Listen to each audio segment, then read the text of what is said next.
saying we are protecting the one country that is not only spreading the fundamental radical version of Islam, but also financing terrorism to a great degree. Absolutely. And we are protecting, ignoring, and pretty much letting them run roughshod over the air because they're useful.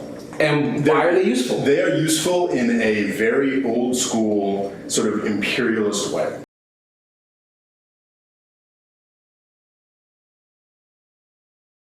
Ladies and gentlemen, Saudi Arabia is a United States colony. I know that may sound ridiculous on its face. Saudi Arabia doesn't look very American, and they certainly push a very anti-American ideology. But a U.S. colony is what Saudi Arabia is. And I'm not talking a colony in a neo-colonial, post-colonial, they've got a lot of McDonald's franchises sense. I'm talking colony in a full-throttle 19th century imperialist sense. You've heard of the British Empire, right? That empire's most important component was British India, which included modern India, Pakistan, Bangladesh, and Burma. They managed to control all of this territory with a tiny amount of British soldiers. They used a lot of strategies to do this, but one of the most important was client kingdoms. All of this territory was controlled by Britain, but a ton of it was controlled in the form of client kingdoms, with their own courts and even their own armies. Everybody knew they weren't really independent, but the polite fiction was carefully preserved. This allowed the inhabitants of those kingdoms to preserve some self-respect, and it kept the territory out of the hands of more powerful enemies of Great Britain. That is exactly the role that Saudi Arabia plays today.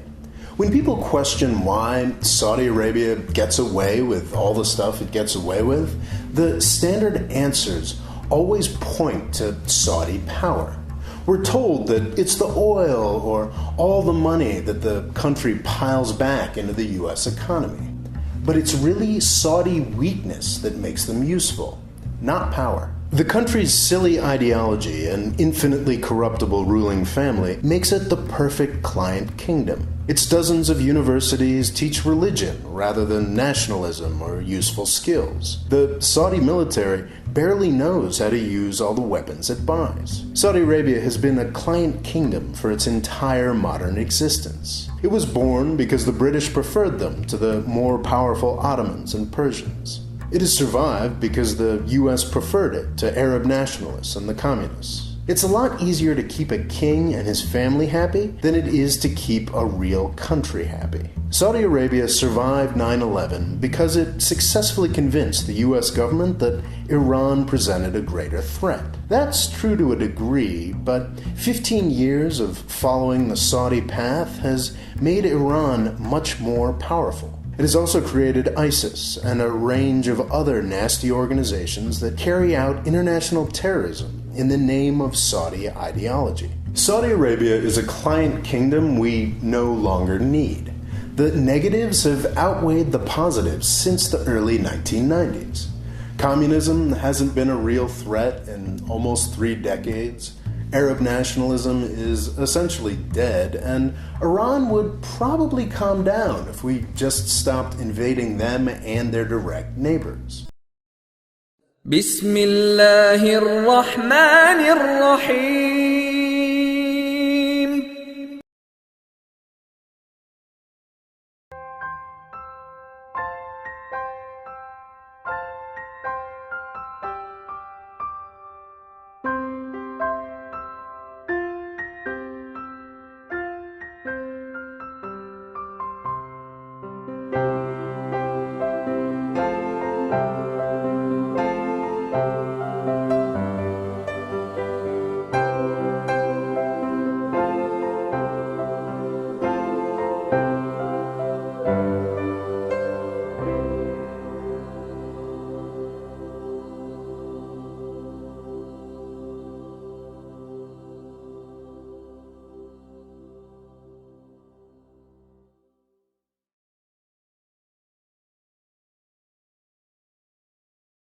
They changed the name. And they gave a new name, a bogus name that they took out of a garbage bin, and they called it the Kingdom of Saudi Arabia. Why? so that you will forget the word nudged. That is why. That is the reason why they coined the new name of the place as the Kingdom of Saudi Arabia. And I'm talking now to the Saudi people. I pray that Allah may take my words to the Saudi people, many of whom are listening to me, many of whom have their hearts in the right place. The Saudi people, the people who live in Arabia. The reason why they changed the name and brought this new bogus name of Saudi Arabia is so that they could banish the word nudged. Well then, what is nudge? The Arabian Peninsula is divided into two main parts. On the eastern side of Arabia is the part of Arabia called Najd. And that's where you have the oil fields, that's where you have Dhahran, that's where you have Riyadh, the capital city. And on the western side of Arabia, which is bordering the Red Sea, you have the Hijaz. And in the Hijaz you will find Makkah and Medina and Jeddah. This is how it has been from the time of the Prophet ﷺ and for centuries and centuries and centuries before that, and up to the time when these people changed the name. Why did they change the name? Why did they want the world to forget the word nudged? The answer is because when the people asked the Prophet about nudge, Sallallahu A'laihi Wasallam, he did not reply. For this one he said, Allahumma barik lana fi shamina. For this one he said, Allahumma barik lana fi yamanina. For this one he's silent. Ominous silence. Ominous silence for nudged. Why? Then when they ask a second time, O Messenger of Allah, what about our nudged? Our nudge they're talking about. If a people in Medina ask about our nudged, which nudge would they be referring to? Here we now come to the parting point between proper scholarship and bogus scholarship in Islam. Proper scholarship, authentic scholarship, honest scholarship, scholarship with integrity, scholarship with common sense in it, would know that when the people in Medina are asking about our nudge, they're asking about the nudge which is next door to Hijaz. That nudge is what they're talking about. Bogus scholarship, fraudulent scholarship, scholarship which is betraying Islam. That is a scholarship we'll look for a nudge somewhere else in Iraq or maybe in Disneyland. The time has now come with the Saudi attack on Yemen for us to expose you as bogus and fraudulent as scholars of Islam. And I pray that, oh Allah, kindly grant that these words may travel far and wide, that the world of Islam may open its eyes to be able to recognize bogus scholarship, fraudulent scholarship, those who insist that nudged, to which the people were referring when they asked the Prophet, O Messenger of Allah, what about our nudge? That the people were referring to a nudge other than the nudge next door to Hijaz in Arabia, that they were referring to a nudge somewhere in Iraq or somewhere in Disneyland. That's bogus, that's fraudulent, it's shameful. You should be ashamed of yourself for this bogus scholarship. When the Prophet answered, this is what he said, pointing to nudge. He said, from nudge there will be fitna, test and trials for the people. And that's what we now experience. Hey there. I think Islam hates us. There's something. This guy is not right about Islam. But you know what? This guy isn't right either. Our enemy is a radical network of terrorists and every government that supports them. Neither is this guy, or this guy. Islam is at the center of so much of what we talk about in the United States today, from terrorism to geopolitics to economics to the future of Europe and the United States. I'm certainly more sympathetic to these guys than I am to these guys, but none of them are giving us the whole truth. What all of these guys are doing is providing partial narratives, because the full story doesn't serve any of their agendas.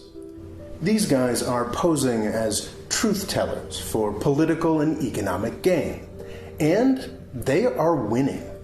So far, Donald Trump's 2 attempts at a Muslim ban have failed, but the polls show that almost half of the country would like some sort of Muslim ban.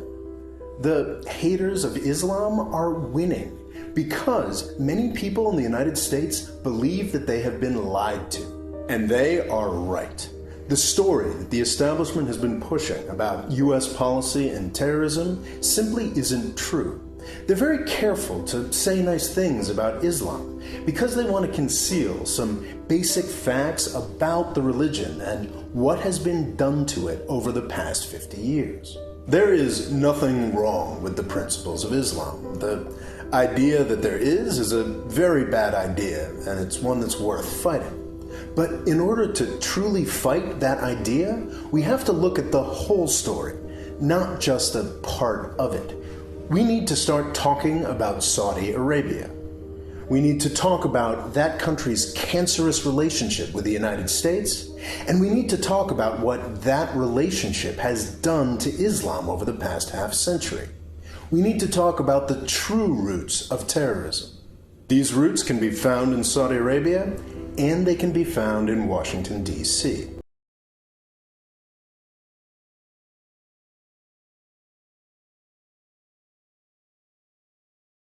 It describes the madness of the circles, the neoconservatives in Washington, the military-industrial complex, the Wall Street banks, and so forth.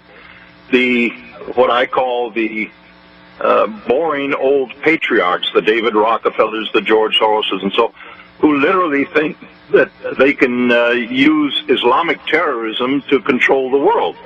And this project has been underway by the CIA and State Department and others since the 1950s. They have been working on this, including the Fethullah Gulen operation in Turkey that staged this recent coup attempt. The Muslim Brotherhood was created as a co-project of certain circles in Egypt in the 1920s, Hassan al-Banna, but by British intelligence also. When Mohammed Morsi, under the operation that Hillary Clinton as Secretary of State launched, called the Arab Spring in Egypt, when Mohammed Morsi became president of the of Egypt, Muslim Brotherhood, that was a United States, a Washington-guided operation to put in an organization, a secret society, a death cult, that was guided and steered by the Central Intelligence Agency and the US Department since the 1950s. The Muslim Brotherhood, and this is very, very timely right now because, as I wrote in a piece that was published on the website NEO out of Moscow a few days ago, the real Humagate scandal is the Muslim Brotherhood. Her history and alarming connections are mostly unknown to the American people. Who is Huma Abedin? What do we know about Hillary Clinton's #1 aide and sidekick for 20 years? Hillary spoke at Huma's wedding saying, "If I had a second daughter, it would be Huma." This presidential election decides who gets to run the most powerful country on earth, so it is obviously very important to understand the facts about Huma Abedin, as she may very soon become Chief of Staff in the White House. I'll be simplifying an intricate web of people, organizations, and events that unraveled over many years.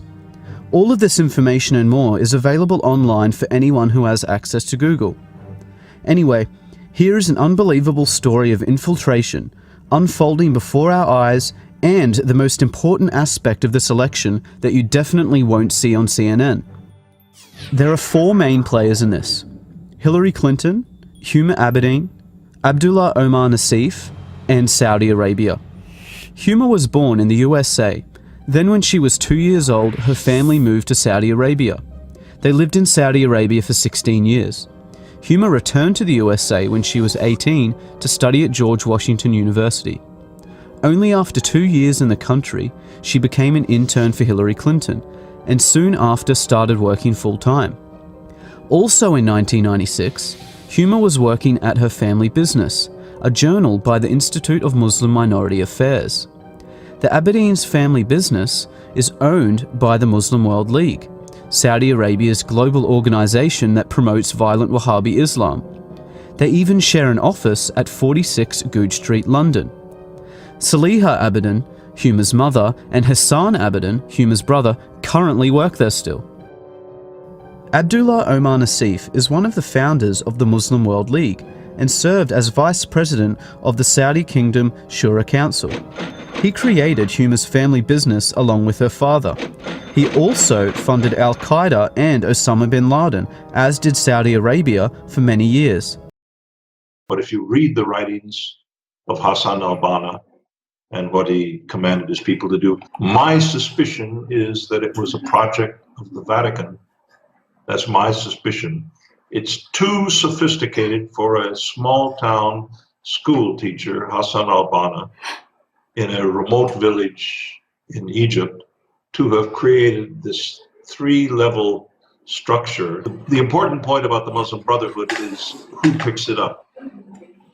In the 30s, during the Hitler time, the Brotherhood was driven out of Egypt by the British. Apparently, if there was this connection that I alleged or referred to, at a certain point they had a falling out. Like all creations, you know, you want to do your own thing and don't want to have some British intelligence handler tell you what to do. So they went into exile, including the Grand Mufti of Jerusalem. They went into exile in Berlin after 1933, 39. And that was the Berlin of Adolf Hitler and Nazi Germany.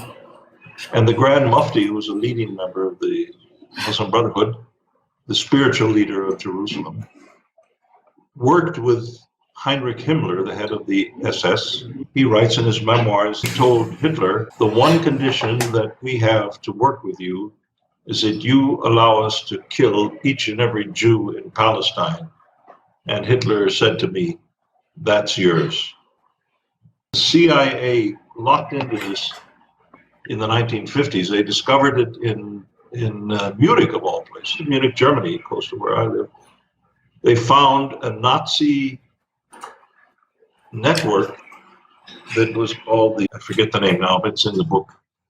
But they dealt with the eastern areas, but with Muslims recruited from the territory of the Soviet Union. There are many, many nominal Muslims in the Soviet Union then. And the Nazis recruited them because they realized they have such ferocity to kill. So they were picked up by the Nazis after the end of the war. They went back to Egypt and Palestine and so forth.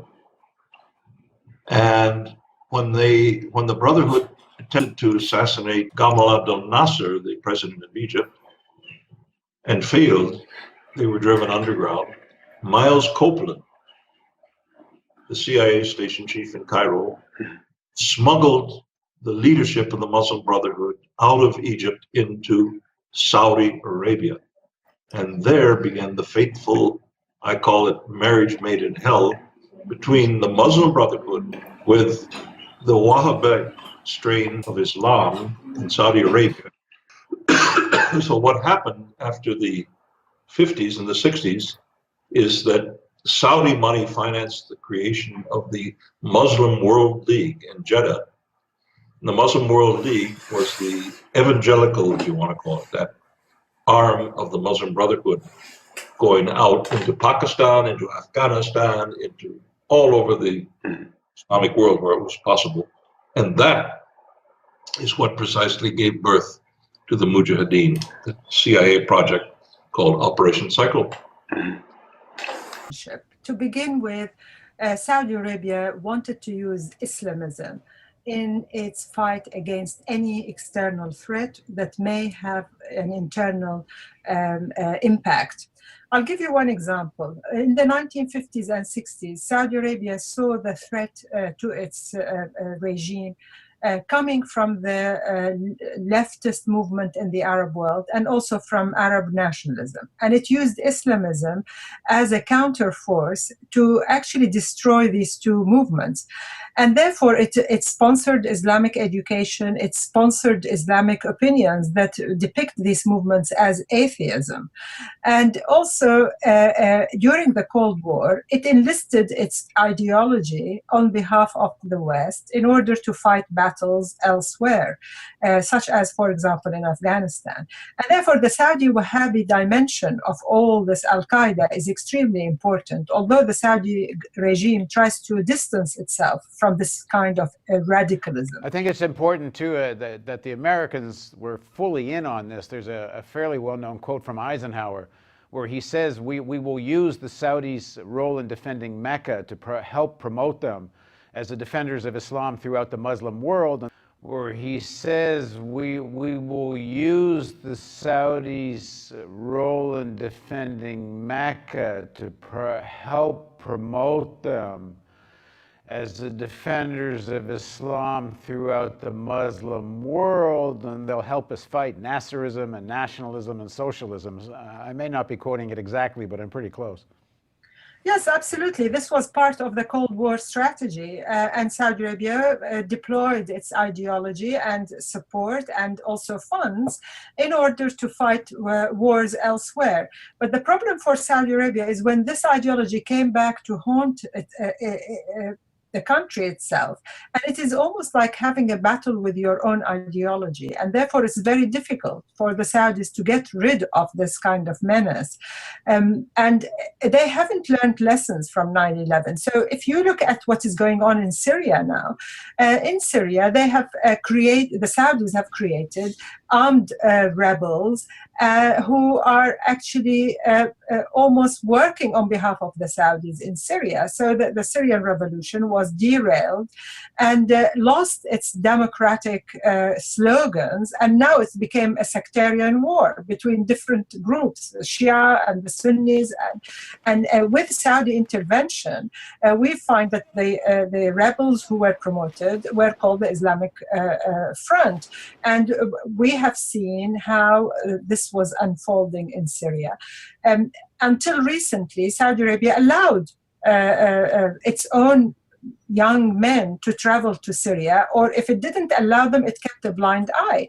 And only recently, just a week before Obama's visit, Saudi Arabia introduced this new anti-terrorism law, which says that anybody who goes to Syria and come back will face 20 years in prison.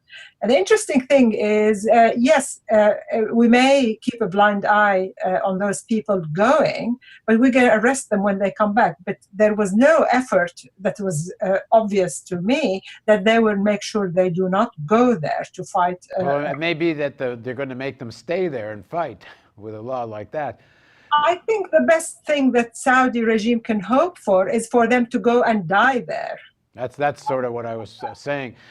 There seems to have been a change from the days when the Saudis seemed to be very concerned about attacks on their regime in Saudi Arabia from Al-Qaeda forces. There seems to have been a kind of accommodation in some way that now, in fact, it seems that the Al-Qaeda type forces are almost like part of the way the Saudis wage asymmetrical warfare and use them in leverage. I mean, the most obvious place is in Syria, but you see it in Iraq. But then you see these threats. I talked about 9/11, but we know about Bandar's threat, Prince Bandar's threat to Tony Blair when there was an inquiry into the bribery scandal. based on Saudis buying several $1 billion of weapons, and apparently Bandar got a $1 billion bribe, and Bandar says to Blair, you better stop this inquiry or I can't promise there won't be another 7/7 when the buses blew up in London. And more recently, apparently Bandar threatened Putin and said, you know, we control the Chechen terrorists. It seems like it's a lever of power in their hands. Yes, absolutely. And we have seen since 2008, there were no terrorist attacks in Saudi Arabia. They managed to push Al-Qaeda to Yemen, basically. They haven't destroyed it. They haven't removed it. They simply had forced it to migrate to Yemen, and a lot of Saudis have left Saudi Arabia to go there. But the interesting thing is it has been used as a sort of a pressure on foreign governments, meaning that, you know, you do as we want you to do, or we will not cooperate with you in terms of intelligence cooperation, or we would actually, you know, they wouldn't put it so directly, but, you know, it is a subtle hint that when the Serious Fraud Office in Britain wanted to open up the Al Yamama weapons deal and the corruption that was involved with BAE system, the Saudis immediately announced that if this serious fraud investigation goes ahead, they will cease to cooperate with Britain on intelligence, meaning that we will not be able to help you catch the terrorist, basically. And it is interesting that they may have had quite a close relationship. They know them so well that they hold information about them that they're only going to release to those other intelligence services that cooperate with the Saudis, and also in governments that are supposedly friendly governments. The special relationship was especially useful in the CIA effort to take down secular regimes, beginning with Nasser in Egypt. They offered financial backing and sanctuary to the Muslim Brotherhood, a documented CIA and British intelligence asset. The Saudis exploited the special relationship to export its Wahhabi brand of Islam. Between 1975 and 2003, the Saudi government spent over $70 billion building mosques and religious schools around the world. Private Saudi citizens spent billions more on Wahhabi projects. Charities such as the Muslim World League and its affiliate, the International Islamic Relief Organization, were headed up by Saudi government officials and closely tied to the government. Propaganda and indoctrination by the Wahhabi sect against infidels and branding other Muslims as apostates and an emphasis on jihad has led to radicalization and terrorism. Terror groups the U.S. says it's fighting against are directly influenced by Wahhabism. These include Al-Qaeda, the Islamic State, Al-Nusra, and dozens of other groups. والحق أن مصطلح الإرهاب هو مصطلح محمود ومصطلح مطلوب شرعا، وقد تتعجبوا كلمة الإرهاب هي مصطلح يريدها الله سبحانه وتعالى ويريدها الرسول صلى الله عليه وآله وسلم، لقول الله تعالى: وأعدوا لهم ما استطعتم من قوة ومن رباط الخيل ترهبون به عدو الله وعدوكم. A diplomatic cable authored by Secretary of State Hillary Clinton, released by WikiLeaks in 2010, reveals the U.S. knew the Saudis are behind the support and financing of international terrorism. There's an early 2014 email from Hillary Clinton, so not so long after she left Secretary of State, to her campaign manager, John Podesta. That email, it states that ISIS, is funded by Saudi Arabia and Qatar, the governments of Saudi Arabia and Qatar. Now, this is I think this is the most significant email in the whole collection. And perhaps because Saudi and Qatari money is spread all over the place, including into many media institutions. All serious analysts know, even the US government has mentioned or agreed with that some Saudi figures have been supporting ISIS, funding ISIS. Clinton said it's an ongoing challenge to persuade Saudi officials to treat terrorist financing emanating from Saudi Arabia as a strategic priority. During the election, Clinton demanded the Gulf Emirates stop funding terrorism. For starters, it is long past time for the Saudis, the Qataris, and the Kuwaitis and others to stop their citizens from funding extremist organizations. And they should stop supporting radical schools and mosques around the world that have set too many young people on a path toward extremism. Left unmentioned is the fact the Clinton Foundation took money from the very states she accused of funding terror. Saudi Arabia gave between $10 million and $25 million to the foundation. At least $1 million more was donated by Friends of Saudi Arabia, which was co-founded by a Saudi prince. She also oversaw the sale of weapons to the Saudis while at the State Department. One quick search through the Clinton Foundation's website and you'll find yourself a long list of donors, ranging from the average Joe donating just $250 or less, all the way north of $25 million and everywhere in between. But look a little closer and you'll see donations from governments and heads of state from authoritarian regime nations with long-standing human rights abuses. Countries like Saudi Arabia, who donated between $500,000 to $1 million to the Clinton Foundation just weeks before she was sworn in, found themselves with huge arms deals with the Clinton State Department. The Saudis were able to purchase advanced fighter jets from Boeing, a deal worth nearly $30 billion. The Gulf nation donated nearly $10 million to the foundation, leading up to Clinton taking the job as Secretary of State. Other nations include Kuwait, the United Arab Emirates, Oman, Qatar, and Algeria, just to name a few. Clinton didn't mention the fact the CIA is largely responsible for the growth of Salafist terror groups, most notably in Afghanistan, when the U.S. worked covertly to expel the Soviets in the 1980s.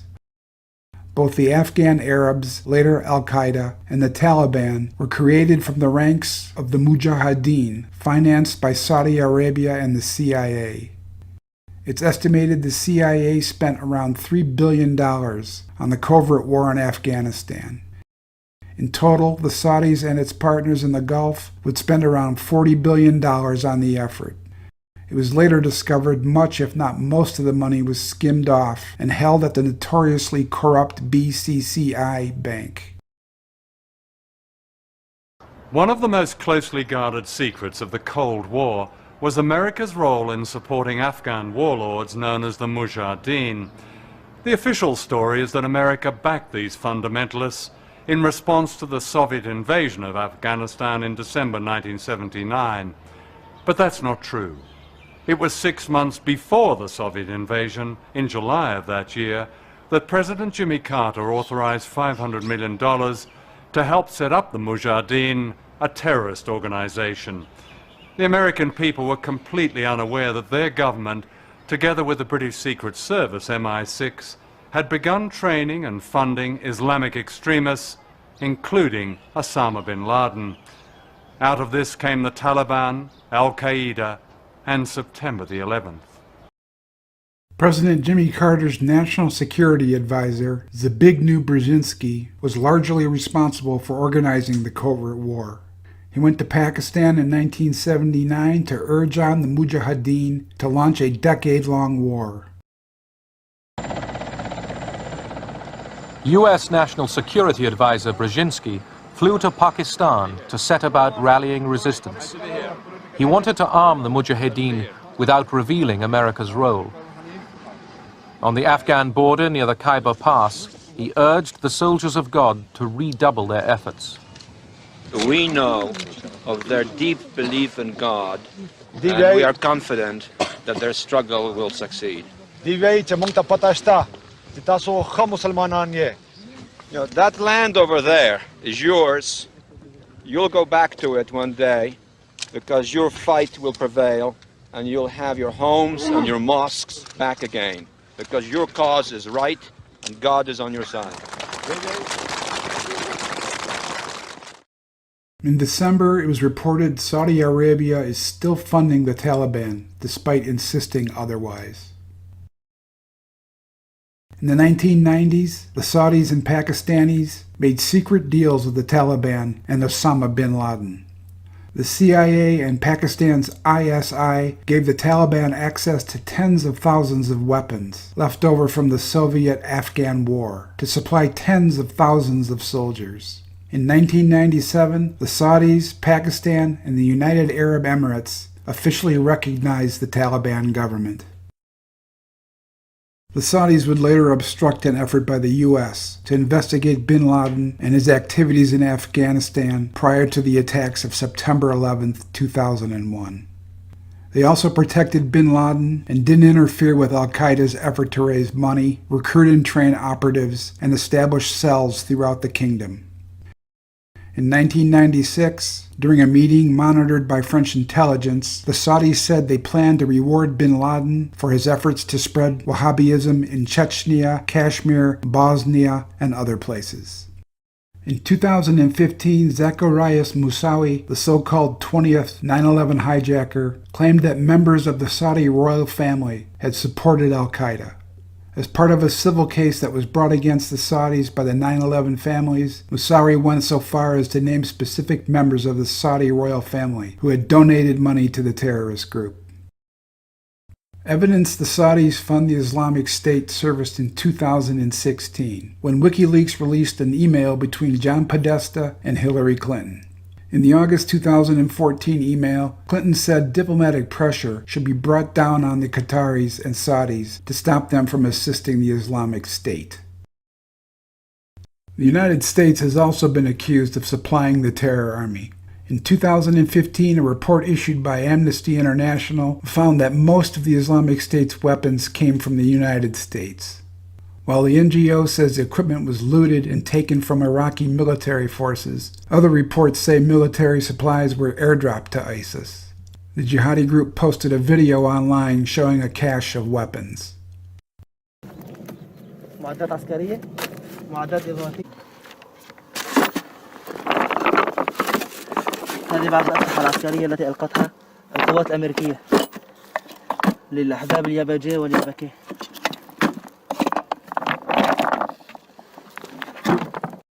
The Pentagon said the airdrop bundle had inadvertently drifted into ISIS territory. Evidence Saudi Arabia has bankrolled, indoctrinated, trained, and lavishly funded terror groups for decades has fallen on deaf ears. The special relationship has never really been seriously challenged or endangered. When Obama said he planned to sell billions of dollars worth of weapons to Saudi Arabia, few in Congress complained. The Saudis need the weapons to replenish their arsenal, used up bombing neighboring Yemen into the Stone Age, an illegal war enabled by the United States. Trump considers Yemen an important battleground in its war against Iran. At the start of his administration, he authorized a commando raid on a village in Yemen that killed civilians, including 9 children under the age of 13.